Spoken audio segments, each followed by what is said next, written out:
Here we go. Telehealth and physical therapy.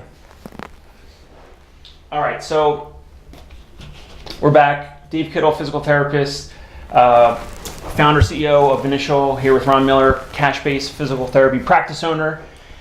And we're going to talk a little bit about telehealth. Telehealth and physical therapy. We'll get that specific, sure. So I was here hanging out with Ron, visiting Florida, and we were actually just recording some other videos and some other content, and we recorded an episode for PT Tech Talk for our podcast, and we were just talking on the side about telehealth, and I always like to hear when someone's honest about their views, and it doesn't necessarily mean that they're being negative or anything like that, but Ron mentioned a couple things about telehealth, physical therapy in telehealth, and how that may or may not work. So I wanted to I said, you know what, we should actually record some of that because I thought it was valuable.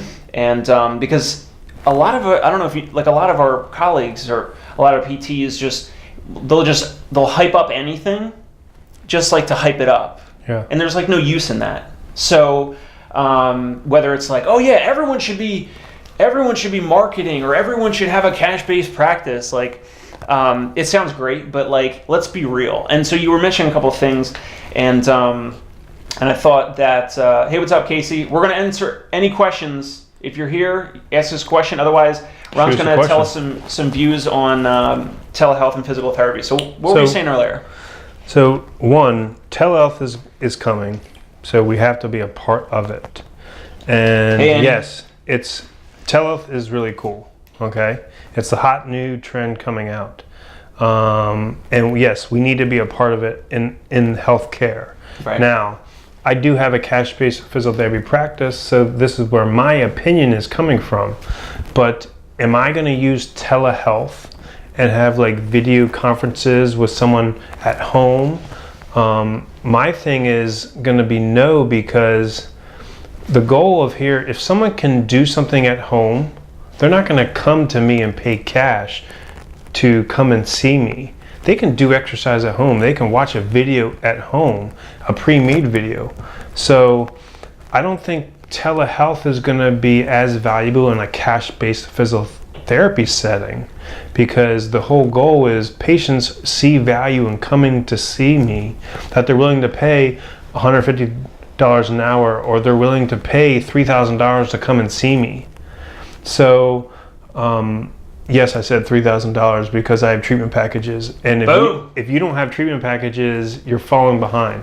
So that's a whole other episode to talk about treatment packages. That's a whole nother thing, because that's a whole other conversation that people argue about. What do I mean by telehealth? Okay, so a primary care physician, okay, is going to see huge value in telehealth, and I think it's going to do a disservice to the primary care physician, because you don't need them anymore.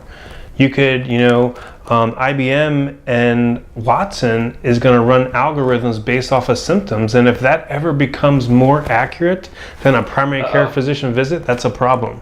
But they can't do manual therapy, the computer. Well, right now. That's why I'm not going to use telehealth, because someone comes to see me because of my outcomes, because of my treatments. So do I see value in telehealth for a cash-based clinic? Yes, I don't see the value in that. I'm not going to use it as well. Maybe I'll use email to keep in touch with them through an encrypted portal, or texting, kind of like Vinitial, through a encrypted portal. That's kind of considered telehealth. When someone says telehealth, I view it as someone's on the other side of a video or a computer doing treatment or managing symptoms somehow. Yeah, synchronous, one-on-one and through live. A video conference. Right. So a primary care physician is going to use that out the wazoo. And a standard PT clinic, I think in one of your podcasts you said a good example being up north. And if you have a lot of bad weather or snow and someone can't come there, you could probably use a video conference at a fixed rate, and be able to build that and help guide someone with some exercises or a movement dysfunction. That was true, because in the Northeast, I've talked to practice owners, they tell me 3 months out of the year, they lose half of their revenue compared to normal weathered months. Yeah. And the only difference is that there's cold weather or there's snow and rain, and that prevents people to come in, so they cancel or they reschedule their visits, or they come in less. Yeah. Less often. So there is value in telehealth and physiotherapy, and that's a perfect example there. If like most people say, many patients will like to do that. So the second question is, how are you going to get paid? Is the insurance company going to pay you the same amount during a telehealth consultation versus an actual physical eval? I doubt it. Are my patients going to pay me $150? Have you asked them though? I technically haven't, no. But you have to create an unbelievable amount of value somehow. You know, they can watch any kind of exercise on YouTube right now. So how is your exercise going to be different than what they can get for free? But they can't ask, and you can't reassess, ask, have them do this, do that, test, retest. What are you going to say? Stop lifting your shoulder and keep it down? I already have a video that's on YouTube that they have access to already for free. So they don't have to. What if I'm your patient or client and I go on vacation and but I still want to have more than just like an email back and forth? Then a video would make sense, and then you could say, oh well, we charge half of a visit amount for that or something. To me, is what do you consider value and what does your patient consider value? Sure. So in my eyes, exercise is not skilled physiotherapy. I'm going to create some controversy on this one. Oh boy. Okay. Exercise is needed. What's up, Sturdy? Exercise is needed to get the long-term outcome and correct biomechanics. What's up, James? But in my eyes, I don't view it as necessarily skilled, because that's going to get some comments. If a personal trainer can do exercise, if someone can read a muscle fitness magazine and do the same exercise, if a massage therapist can tell the person to do the same exercise, if you can just look online and find the exercise, how skilled really is it? That's my thing. It's a necessity, but okay. So when clients come to you, they pay you $150 an hour, completely out of pocket. Their insurance has no idea about it, correct? Correct. They have no idea that they are in pain and they see you. So the massive value for you, or the clients see massive value in you, is what? Just, is it hands-on approach the entire hour or 45 minutes, or what's the main value add? Because otherwise, you can just send them videos, or you can send them, communication. What's the main thing that gets people to come in and continue to come in? Okay, you ready? Yeah, I'm ready. I'm ready. It doesn't matter. It doesn't matter what you do, how you do it. All they care about, they're paying me for your outcome and the experience that I give. It doesn't matter whether you use a magical pen light. It doesn't matter whether you do manual therapy or really whether you do exercise. People don't pay me for physiotherapy. This is a great point here. People pay me because of the outcome that I get and the results and the experience. So the question goes back to... Yep. And Sturdy said the right exercise with feedback, ?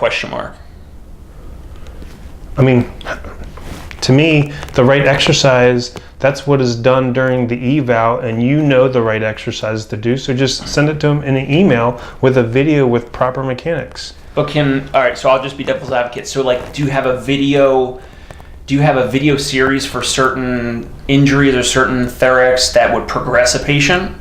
Yeah, because, that's why they come to see me. Over 4 weeks or something?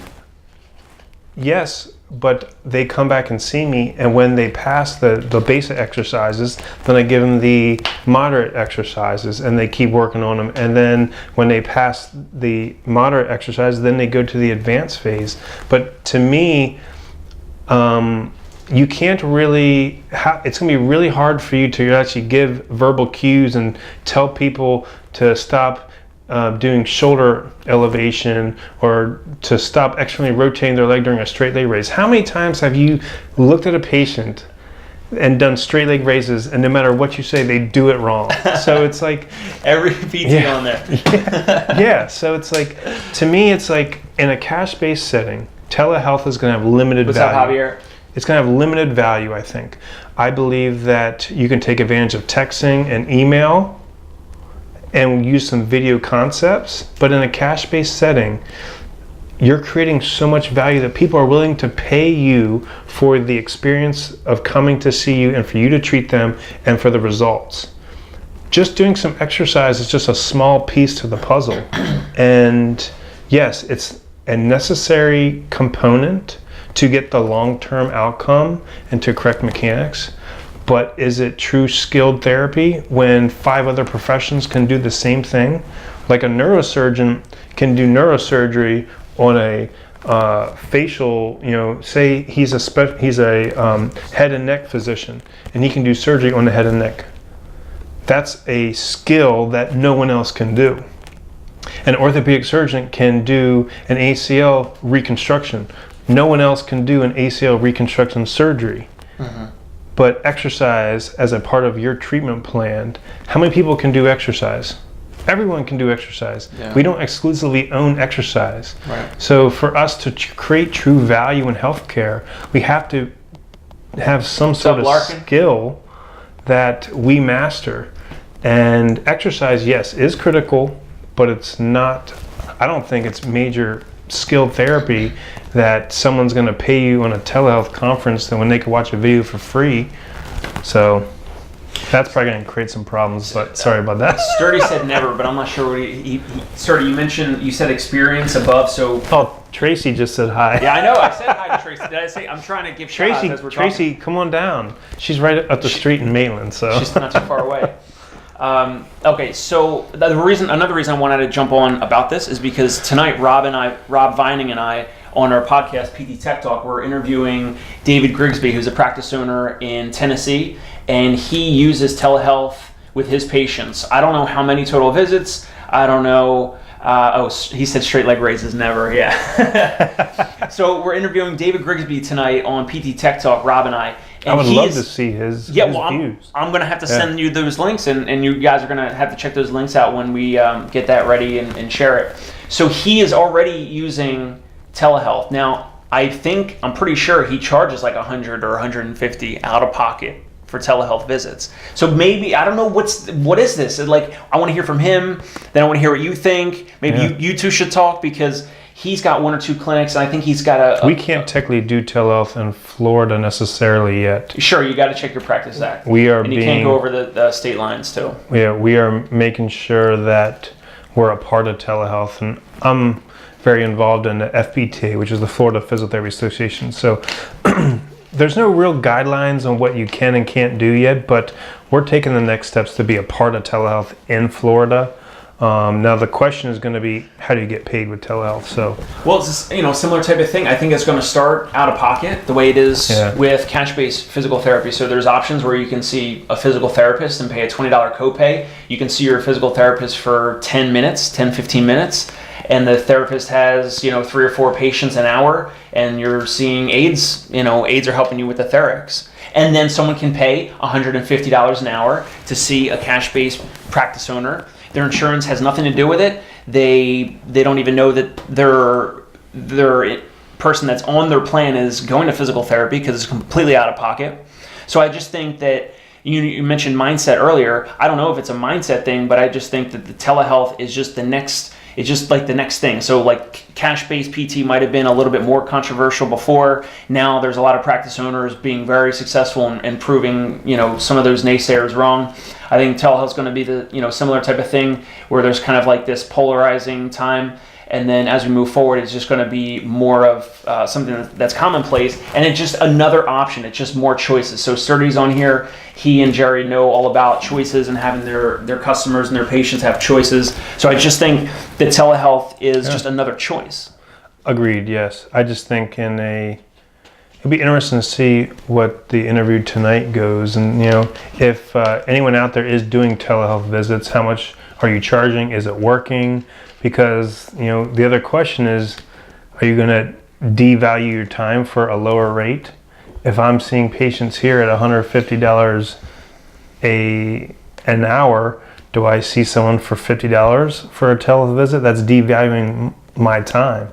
So I just see it, I know, in a cash-based setting, in my setting, I just see it kind of hard for someone to pay my rate for a telehealth visit just to go over some exercise when I've solved that problem already? Yeah. Because I already have my videos that have the exercises done, and through each visit I make the progressions after they pass my test. So I've answered that problem already, that I don't need telehealth to actually do that. But I've created my videos for my patients, and I progress their exercises that way, and it has the verbal cues on. Is there a question? Yeah, so James Bateman asked, who is providing telehealth visits? So James, I was mentioning tonight that on our podcast, PT Tech Talk, Rob and I are interviewing a physical therapy practice owner named David Grigsby. He is in Tennessee. If I can look up his URL real quick, I can tell you. James just said a good comment. Go ahead. Time for money equals cap to limited income potential. Oh, I so agree with that. I recently blogged about this. Are you getting paid on time or results? And that's my key point here, is that if you focus on getting paid for time, you're going to cap out and you're going to make X amount of income, because you can only see so many patients a day. But if you're getting paid on getting paid on results, you'll exceed that cap and you'll be able to have unlimited growth. That's a great point that I love to highlight. Yes, I totally agree with that. If you just exchange your time for money, you're going to make X amount of money, because you can only see X amount of patients a day. Well, you can only see X amount of cash patients per day, right? Well, that's why I don't do that. Focus on getting paid on your results, and that's the key with the treatment packages. You know. So Tracy said, isn't that when you take your videos and package them to sell, and then wink emoji? I just think, are people going to pay for exercise when they can get it for free online? Good question. James said, referring specifically to whether or not the PT is providing the telehealth visit. Are you saying other healthcare providers, James, or someone else in the physical therapy clinic? So James, I could provide the instruction at therapy progression, have someone else deliver the message.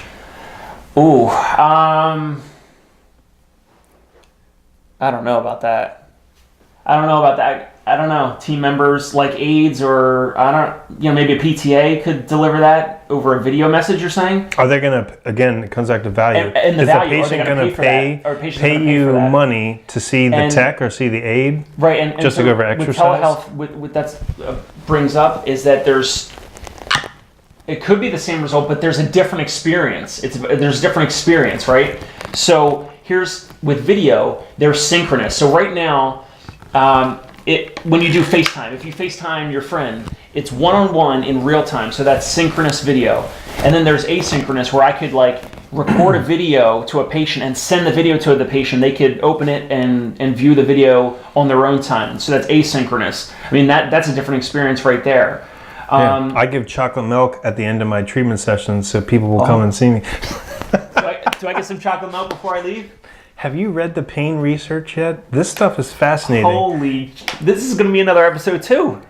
Chocolate milk? Have you read the study that patients in pain were given morphine and strawberry milk together simultaneously for 2 weeks? And after 2 weeks, they were still in pain. They gave them just the strawberry milk and their pain went down. Wow. All right. So, I'm getting behind on these comments. So Trace said, I know trainers who offer online exercises. There it is. Who offer online exercise programs and far exceed what we make in cash PT. It's another model. Wow. Online. Well, okay. So trainers, maybe they're not restricted by state laws? Are they reaching clients outside of the trainers state? Are just exercising. So the trainer model is going to be group classes or online subscriptions to just exercise. So yeah, you can go that route for a additional revenue if you want to have some training services just to exercise. But the question is, are they treating patients that are in pain? Group classes, yeah. Or is it just group exercise? So group exercise is the way for personal trainers, and online videos is going to be the best way to monetize their knowledge, because they can just pay for a membership fee, click on whatever workout they want, and just go and do it.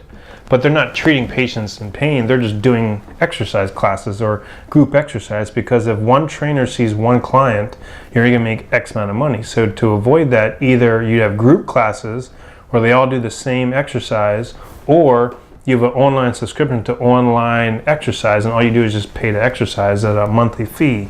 You can do that, yeah. How many RNs are providing group classes now for physicians? Well, yeah, group visits. There's a lot of providers doing that, right? I've never seen that. You haven't heard of that? I wouldn't pay a $50 copay to go do that. Yeah, you would want that one-on-one time, right? I mean, but you have to wait a while anyway. So James, real quick, earlier you asked who's providing telehealth visits. If you check out midsouthorthopedic.com, so that's orthopedic, ORTHOPAEDIC.com, or if you just Google David Grigsby Physical Therapy down in Tennessee, you'll see Mid-South Orthopedic Rehab, so midsouthorthopedic.com. Their phone number is 901-522-6671. If you call right now and ask them if they do telehealth visits, they're going to say yes. So nice. that's who we're interviewing tonight, David Grigsby. That's midsouthorthopedic.com. Cool. So it definitely makes sense for the triage. So what about, okay, Ron, so what if you have a client that you saw 6 or 12 months ago and they're discharged and they're doing great, and maybe you haven't heard from them, maybe you send them some frequent emails, automated emails or things like that. If they roll their ankle and they're playing basketball, what if they think of you first? They do. But the goal is. But what if they can't come here immediately? What if they're 2 or 3 hours away in the state of Florida? And what if that could be a telehealth a visit, and you still charge the $150 or you charge $75 for 30 minutes? See, to me is I schedule them that week and they pay the $150. But what if they want to talk to you right away and they want to show you the ankle? They can just call me for free. But you have to watch your practice act on that one. Thanks, James. Are you just guiding treatment? What if they have a fracture? What if you can't get ahead of yourself and just assume it's an ankle sprain? What if you still have to do the evaluation? That's the key with us. Is what if they come up positive for the Ottawa ankle rules, and you're having them come in for a physiotherapy visit when they have signs and symptoms of a fracture? Or right. What if it's, there's a whole bunch of different, we can't just assume that someone has a sprained ankle and just do treatment without doing the actual physical eval. We're going to get into problems that way. What if someone has a headache and you're just doing some Skype calls or an online video thing and you misdiagnose people? That's going to be a big red flag. And if you can't do some of these screening techniques that we know for headache and cervical neck pain, we're going to run into some problems here. So liability is definitely a big thing. I would never skip the evaluation. So patients can't do an evaluation for me via telehealth. I wouldn't do that. So to go back to your example, that patient who knows the value that I bring and wants to come see me, they'll call me and I'll get them in this week for an eval ASAP, and then that will dictate treatment. We can't be skipping the eval. We're going to run into some problems. We have to do the eval, and that's where our bread and butter is the eval and problem solving, the root cause of these people's pain. So in that case, I would have them come in. I don't dictate treatment at all until I do the eval and confirm it is an ankle sprain. I rule out other red flags, and then it dictates treatment, and then you can go from there. So I wouldn't do telehealth stuff that way unless there's proven ways that we can just do a question and answer, and it will guide whether it's a DVT or whether it's rule out medical red flag stuff. So you'd be up for that maybe. Yeah, but you got to do a triage Q&A with liability signed off. The research has to be done on that. The research to validate that it does screen for X, whatever we're screening for. Sure. But I would not do a telehealth eval without putting my hands on them and looking at some movement dysfunctions and doing the eval, because that's what we really need to do: solve the root cause of someone's pain. And I don't think you can really do that on a telehealth thing. So again, I think there is value in telehealth, but I'm coming from a cash-based perspective. again, your patients are paying you based on your results and your outcomes and your experience. So is it a tool that you could use to spicing up your experience? Yeah. But is someone going to pay me my same rate doing telehealth versus coming and seeing me?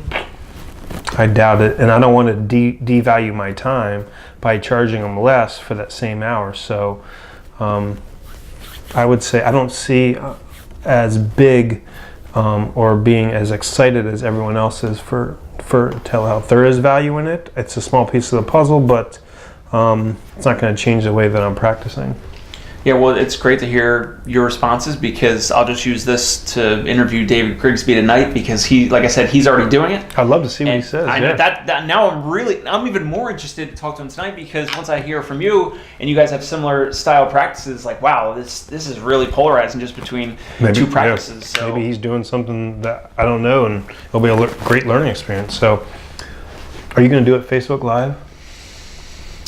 I don't know if I can, because when I do it's gonna be Zoom. The podcast, I gotta clip in with Rob, so I gotta do the headphones, and I gotta make sure my audio is good for Rob Vining. Rob, I'm gonna make sure the audio quality is good, because he gets pissed when I unplug the headphones and I'm trying to just do some snaps or some videos while we're having an interview.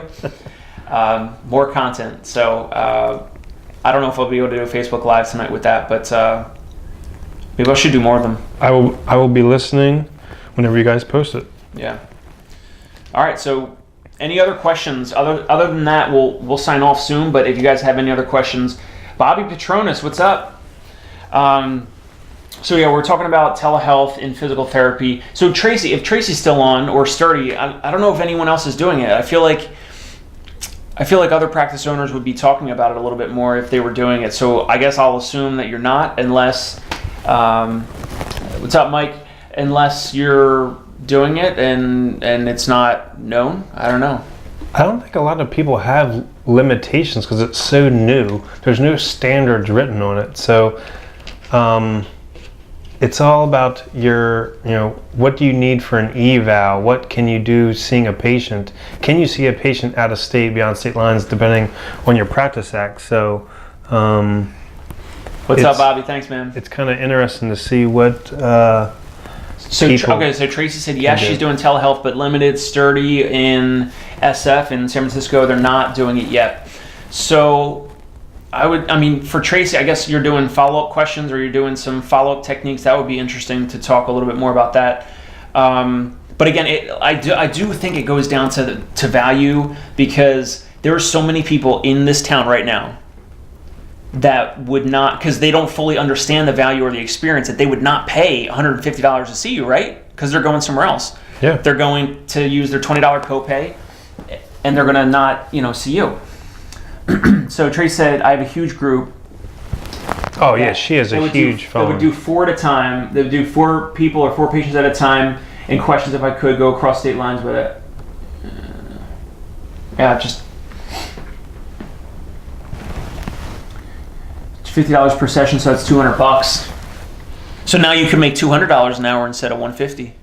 But it would be 4 clients. Tracy has such a niche market, and she's the guru. Yeah. If you don't know Tracy, she's the pelvic guru. Pelvic guru. Shout out. She has such a niche market that people will pay cash for her regardless. It's hard just going general outpatient. So Tracy, is that when you do the group sessions, is that all Q&A, or like what are some things that you would be doing in those sessions? Hey, what's up, Nick? Welcome. So, could you get 4 of your clients in one room, and no, because they want the one-on-one experience, or because they don't have the same thing. They don't have the same problems all the time. If I was doing clients that are having much similar problems, maybe she sees diagnoses. Pelvic floor, right? But there's different diagnoses within that. So if it's that's a hard one to answer. I could never ask someone to pay X amount of dollars just to do exercise when I'm already give it to them for free. So it's a part of. Well, that was another point of Tracy earlier, because she said you could package those videos and sell them. Not that you would want to try to upsell people or whatever, but part of the. I'd rather You could just say, I have this online exercise video. I would rather raise my rates and create even more value and get free access to the videos of the exercises versus Juan, what's up, my brother? Devaluing. Shout out my buddy Juan, CEO of Insight Medi. Check him out. I would rather increase my rates then if I needed more money per hour. Is that something you're looking to do? Right now, no. Okay. Doing good right now, but right now I'm not going to increase my rates. And there's different problems of why and stuff like that. But Sturdy said people will pay what they want. You mentioned before the experience, yeah, and you mentioned it too, Sturdy. So, yeah, I mean, people will pay, I guess, the value of the experience, and I just it's just really interesting for me to hear when you believe so firmly, and you see the success people in this neighborhood here in Florida pay Ron $150 an hour, but then something like a different topic which is related but is not exactly, maybe doesn't fit your model. Maybe is that the thing, that you don't think it fits your style or your model of what your patients will like, what you might fit? I do a lot of manual therapy, and you can't do that over video. Yeah. So, the value, it's like my goal is to get them pain relief and to solve the root cause of the problem. If they could just do exercises, they probably have done the exercises already, and that's it. So I don't just ever exercise, whether it's me educating the patient, doing the pain education, whether it's, the manual therapy. What's up, Scott? And correcting it within session. Right. I just, that's where my value is. So my value is not with just exercise. If I had like 5 ACL reconstructions at the same time, doing the same exercises, then yeah, you could probably do that. But I don't see Medicare patients, and I rarely see post-op patients unless. So Nick had a question for you. Mm-hmm. How much do you charge? It's $150 an hour. Individual rates are $150, and I have packages $1,800, $2,400, and $3,000. Wow. Those are my rates. And he also asked you, what's your biggest barrier that you've experienced when opening up your facility? When you opened up, biggest barrier is just proven marketing. How are patients going to find you? And we just did a video. I wasted thousands of dollars at first with unproven marketing. But marketing and getting new patients is your hardest barrier when you first open. So there were 4 things that we covered, actually, Nick, earlier on a video. Ron and I recorded a different video. So the first was? You have to dominate your local market. Dominate local search, right? Your search market? Or what do you mean market? You mean the physical market? Or? Anyone searching for pain. So what is the market? If you look at the old model of PT, the old market is just a small piece of the puzzle, and the research supports this. There's multiple research studies that showed 7%, 13%, and 16% of physicians referred to PT. So our old PT mindset of having the physician as the gatekeeper and then the expert physician, then physiotherapy, you're only seeing like 6